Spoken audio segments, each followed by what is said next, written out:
Welcome to the English Language Institute of Singapore's podcast. I'm your host, Victoria Ong. Joining me today is Dr. Tay Mei Yin, Principal Master Teacher at Elis. Mei Yin has been a teacher, head of department, curriculum specialist, language educator, and is presently a teacher leader. Mei Yin has previously been on this podcast in episodes on general paper and multiliteracies. Hi Mei Yin, happy to have you back. Hi Victoria, I'm as happy to be back. You know, Victoria, you make these podcast conversations so enjoyable that I want to keep podcasting with you. Mei Yin, I'm glad to hear that. Thank you. Today, we are going to talk about inquiry through dialogue, which is one of the 3 pedagogical emphases in the English language syllabus. In this podcast, Mei Yin will be giving us a bird's eye view of how inquiry through dialogue is situated in the context of EL teaching and learning in Singapore. Would you say that inquiry through dialogue is new as a pedagogical emphasis in Singapore, Mei Yin? Victoria, the short answer is no. It is not a new pedagogical emphasis. Let me outline the 3 distinguishing features of inquiry through dialogue, and then you can decide on how new it is. First distinguishing feature, there is student interaction, in pairs, in groups, as a whole class, and with their teacher.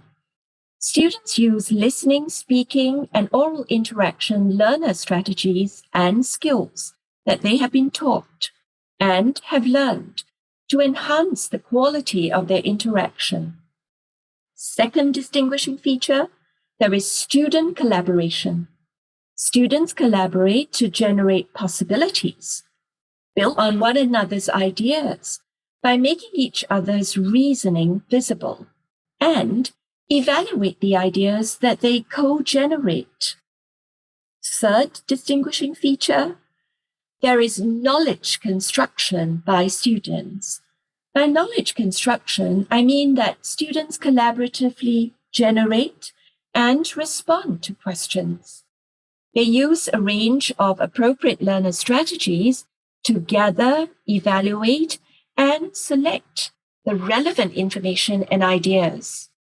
Together, they co-create new perspectives and understanding about their lives, their environment, and the world. Victoria, did your EL lessons look like this when you were a teacher? Yeah, definitely. In fact, I wish I could have done more of this. This is so important in the world we live in now. I mean, students can easily access any information they want with a single tap on their phone screens. So it is even more important that we enable students to develop as creative inquirers who can explore and evaluate real-world issues and multiple perspectives and, co-create knowledge and solutions. You said it, Victoria. In fact, the EL syllabuses since the 1990s have always advocated student interaction, student collaboration, and knowledge construction in EL teaching and learning. How so? The EL Syllabus 1991 emphasized how important it was for student learning to be meaningful, purposeful, and interactive, and the need for a balance between fluency and accuracy. It clearly was a departure from the earlier syllabuses. The principles of communicative language teaching were incorporated into the 1991 syllabus. One of the 6 principles was student interaction. EL teaching and learning was to be taught in an interactive manner so that there would be meaningful and purposeful language learning for students. I'm sure you're familiar with the other 5 principles, Victoria. I am. The other 5 are contextualization, learner-centeredness, integration, process orientation, and spiral progression. It's CLIPS for short.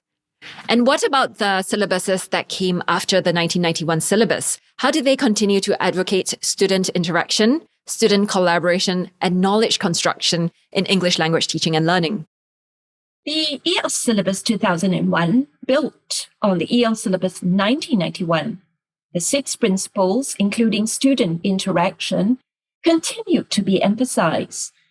The design of the EL Syllabus 2001 was based on these considerations. First, that language is a system of meaning-making. Second, that language is a means of communication and expression. Third, that language is a system for making meaning. Fourth, that language use is determined by purpose, audience, context, and culture, PACC for short.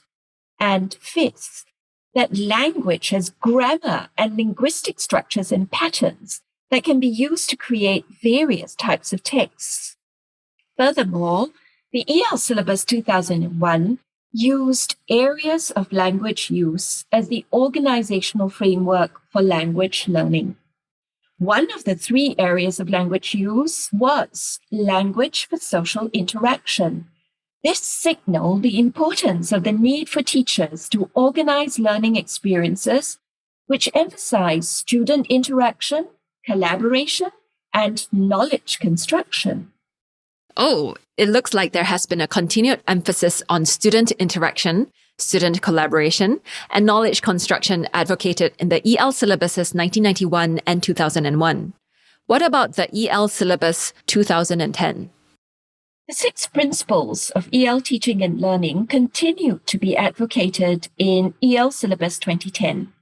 The principle of interaction was specified even more clearly as learning-focused interaction, so as to reflect the primary purpose of interaction in the EL classroom. In addition, the EL Syllabus 2010 outlined a 2-pronged approach to enabling students to communicate effectively. One part of that approach was to build a strong foundation through teachers giving greater focus on the teaching of listening and speaking and oral interaction from the primary to secondary levels. For example, through show and tell, oral presentations, and debates. The other part of the approach, rich language, was to provide students with a rich environment for learning English. Students would be given exposure to a range of texts with rich content in order that they could engage in active discussions and oral exchanges on various themes and issues. They would also co-create multimodal texts, which explored the interplay of sounds, visuals, and texts for making and shaping meaning. Mayan, I can relate to what you have outlined about past syllabuses advocating the practice of inquiry through dialogue. I read about it in the monograph on 50 years of developments in English language teaching and learning in Singapore. In the monograph, you give a summary of the history of EL teaching and learning from the 50s, 60s, all the way through to the 2010s. And listeners, we've popped the link to this monograph in the description so you can read it for free. Yes, Victoria. Inquiry through dialogue is a pedagogical approach that invites students to explore what they are learning by posing questions and probing, as well as responding to the questions in the various areas of language learning. In the 4 podcasts which follow, William, Joy, Rita, and Audrey elaborate on the 3 distinguishing features of inquiry through dialogue. They also provide perspectives on the important role of the teacher in enacting inquiry through dialogue. You know, the world we live in requires students to go beyond mere knowledge, memorization, and regurgitation. They must be creative inquirers who construct and create knowledge. As teachers of English language, we must give our students many opportunities to be involved in inquiry through dialogue, for it is through such inquiry that students can actively co-construct knowledge, use language purposefully to offer and exchange ideas and perspectives, and give constructive feedback to one another. Great. Thank you, Mayan, for highlighting that inquiry through dialogue has been and continues to be emphasized in English language teaching and learning in Singapore. For more information about this episode, visit our website at go.gov.sg/ELIS podcast. I'm your host, Victoria Ong. Thank you for listening.